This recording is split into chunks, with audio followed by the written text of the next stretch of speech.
in today's video, I'm going to show you guys the easiest way to complete the Rebirth Island nuke. I've tried this nuke probably like 30 times before I actually managed to get it. Believe me, if there's a strategy, I've tried it. Now, before I jump into exactly what to do here, this strategy is only going to work if there's a rotation playlist that has Rebirth Island in it. So if you go over to the Resurgence tab here really quickly, there has to be a mode with Rebirth Island on it that also has rotation. Now, the reason this is important is because there's actually a way to keep getting Rebirth even though it's rotating.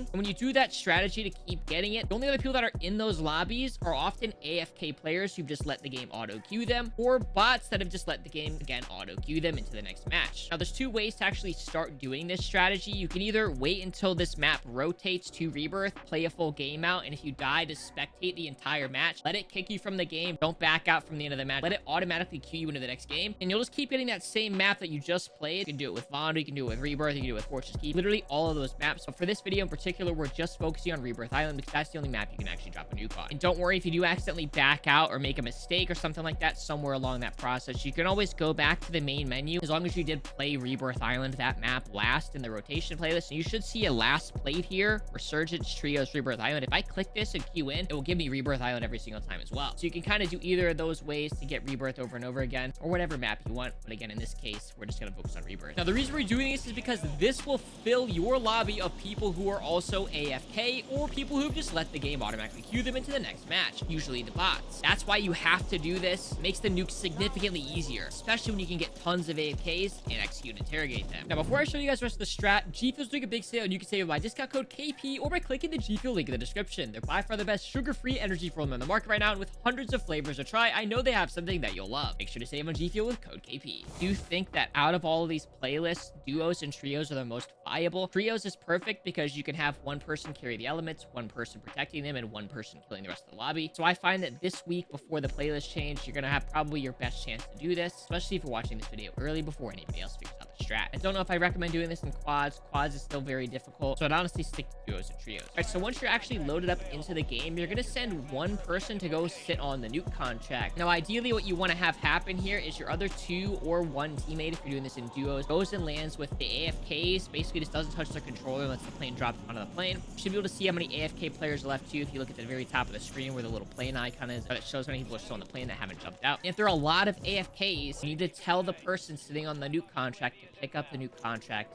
immediately. The old strategy is not as good or as efficient, and it honestly involves quite a lot of luck when it comes to spam buying lots of plates and just doing contracts off the rip. So this strategy that we're doing here is totally new. I do have to give credit to Natalia Mav. She's the one that actually came up with this idea and decided to try it with me. This little AFK trick just makes it a lot easier. I'd say honestly, if there's about 10 AFKs or more, I would grab the nuke contract. That's about the number that I would cut it off as, because you're gonna have some people trying to kill the AFKs also. Some other smart players have caught on to this glitch or strategy to get Rebirth over and over again, and so they just farm it for the easy lobbies. So about 10 or so. I think in our game we had like 15 or something crazy, so we got really lucky. And you're just gonna knock all the people that aren't already knocked, aka the people who did have auto deploy on, and you're just gonna start interrogating and executing everybody. Interrogate first and then execute the people when they're down, and that's gonna take off about 40 seconds. It takes about 10 seconds off for an interrogate, and it takes about 30 seconds off for an execute. So in total, you're gonna get 40 to 50 seconds off that timer per person. And if you figure there's 10 plus AFKs, that's pretty much spawning in the first element right there. You can even repeatedly do this if you don't wipe the teams at the end of the plane, and you'll start to see some of the AFKs flying around the map and just dropping in, and you can again repeatedly kill and farm them. The entire lobby obviously won't be AFK, and you will still have to be getting some kills, but at this point you should literally just be killing everything around you and looting as much as possible to bring it on a timer. You also want to make sure nobody is dying at this point in time, because dying not only adds 40 or so seconds to that actual timer, but it also cuts down that person's money that died by over half. You guys want to make sure you have as much money as possible from this looting and killing until the third circle when the fire sale happens, because you're going to use the fire sale to spawn in the third element. Once you get the first element, one person is going to grab that element. You're going to ideally have that person have a riot shield or a submachine gun on their loadout. Natalia was actually carrying our elements in this game. I was running around trying to protect her, making sure everything was smooth, and we just sent off Ocean, our third, to go kill whoever you wanted. The riot shield here for the element holder is really important, especially for that second element, because the second element will repeatedly electrocute you. It kind of feels like you're getting shock charged every 10 seconds. It's incredibly annoying, and it makes it very difficult for that person to stay alive, and so the riot shield helps them buy time if they put in a bad spot and to call the rest of the team up to come help. Again, during this whole time, you're still just killing killing, executing, and interrogating whenever you guys can. And there's definitely lots of different ways to do this, but we opted to have me stick with the element holder and have our third go kill everybody. I do want to say too, it's very important to mention here that in these lobbies, the people that let the game automatically queue them into the next lobby or into the next map are usually AFK, and if they're not AFK, they're usually very bad. It's very rare for people to actually sit there and watch through the whole credits, watch the whole rest of the game. All that stuff is very rare, so the people that you're matching these lobbies are already significantly worse anyway. Even if you queue in from that last played section at the main menu, it'll still put you in those lobbies. It's not as daunting of a task for that one person if you do decide to send one person off to go kill the rest of the lobby. It's actually 1v2 and 1v3 people, because again, these people are not the greatest at the game. It's a bit of a cheesy way to get the nuke, I'm not gonna lie, but how the contracts work in this game, you might as well go ahead and do it. When the second element drops in, ideally you want this to happen before the third circle. So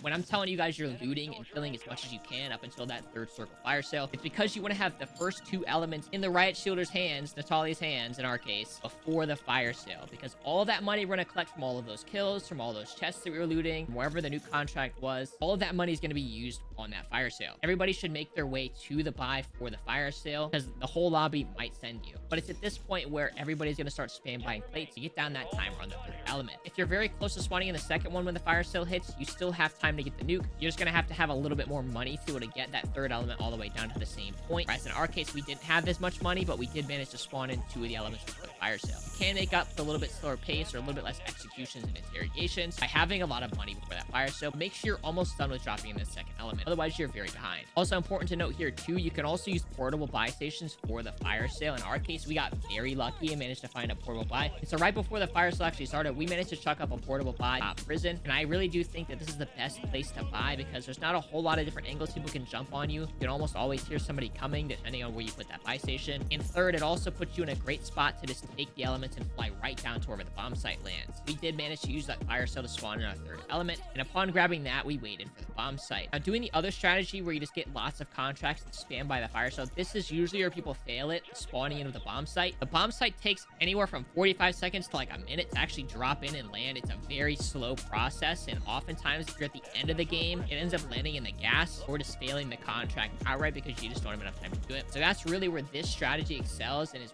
much better compared to that contract and then spam by the fire sale strat. And again, you can almost guarantee that bot lobby or significantly easier lobby by doing that Rebirth Island only playlist trick. Upon getting all of our elements though, we did manage to just fly down to the bomb site and plant the bomb. Luckily, we had killed pretty much everybody else around us and purchased the UAV during that fire sale since we had a little bit of money to spare to determine where the last two squads were. I do recommend doing this if you have enough money. It's very helpful, especially when you're not able to defend yourself when on the buy station spamming plates. Once you plant the bomb site, the nuke is pretty much done. You can kill the entire rest of the lobby. What I did in this nuke is I decided that I was going to sit on the bomb site with Natalia and let Ocean go kill the rest of the lobby. There was only like 5 people left, so we watched the bomb while he went and fought the rest of the squads. Again, I know it seems daunting to have one person do a lot of the killing, but it's really not that bad in these lobbies. I really recommend you try it. I do want to stress that you can kill the rest of the lobby once the nuke is actually planted. You just can't do it before it's planted. If you do it before it's planted, the nuke will end and you won't get the rewards. You do it after it's planted, then you will get the rewards. The timer will just go down from whatever it was at down to 5 seconds. The bomb will go off and you'll see the champion screen. And voila, you've got the nuke skin. You did it in a pretty easy lobby. You can get those same lobbies pretty consistently. And you now know the cheese, the strat, whatever it is that a lot of these streamers are starting to do to get nukes. Again, I want to give a humongous shout out to Natalia Mav over on Twitch, coming up with the strategy. I play with her pretty much every single day. She's really great and a lot of fun to play with and watch. So I highly recommend you guys go show her some love. If you have any questions at all about the nuke, please let me know down in the comments below. I'll get back to you guys as quick as possible. Again, please do this in duos or trios. And make sure you look out for when those playlists rotate, because in those playlists in particular, you can get really easy lobbies to make this significantly easier, especially since a lot of them have a lot of AFK players. Thank you guys for all the love and support. I really appreciate it. Make sure you guys leave a like, subscribe to the channel if you guys are new. And with that, I'll see you guys in the next one.